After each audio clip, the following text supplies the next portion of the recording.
Hey everybody, it's Brian. Today we're going to be discussing loops. There are two basic types of loops, a while loop and a do loop. We'll take the while loop first. Simply type the word while and press Control Space. That'll pop open the IntelliSense window. You'll see we have a couple different types of while loops. We're just going to choose the while loop with condition. You see while, parentheses, condition, and then brackets.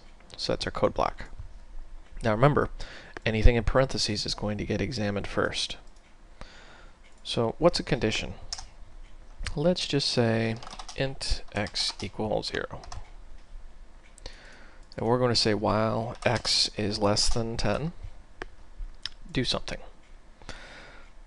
Well, just for the sake of argument, let's do system.out.println.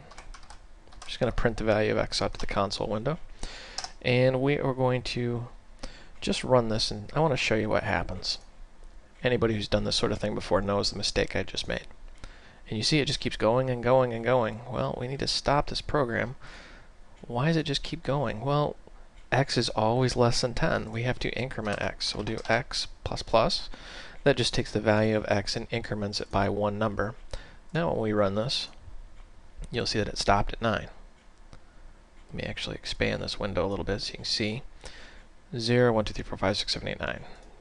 So it says, while x is less than 10, simply print out the value and then increment.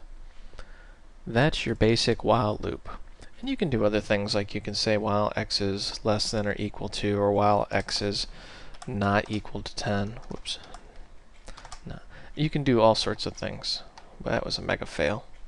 For that, we're just going to leave it as x less than 10. Now the do loop is similar. Type the word do, Control Space, and you can see there is a do, your code block, and then a while condition. What's the difference between these two? Well, you may have already guessed, with the while loop we are examining the condition first and then executing the code, where the do loop we are executing the code and then examining the condition.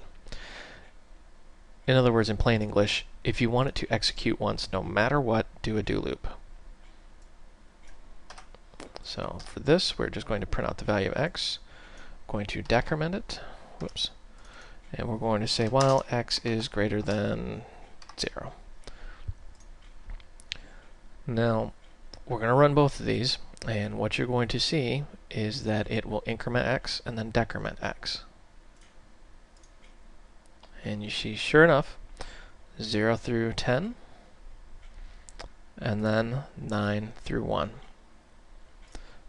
Now, why is it doing that? Let's examine this code real quickly. We've got an integer of x set to 0. We're saying while x is less than 10, we're going to keep incrementing it.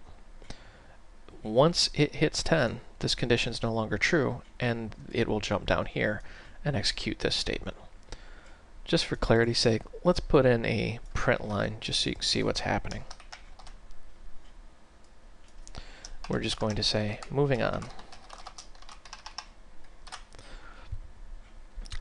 That way you can see exactly what's going on here. You see it prints 0 through 9, and then moving on. And then it goes from 10 to 1. So as you can see, it will sit in this code block over and over and over again until this condition is no longer true. And then it executes this statement, and then it will execute this once, and then it'll keep looping through this code block until this condition is no longer true. So that's the while loop and the do loop. Once again, I thank you for watching. I hope you found this video educational and entertaining. Feel free to subscribe to my channel and drop me any questions you got.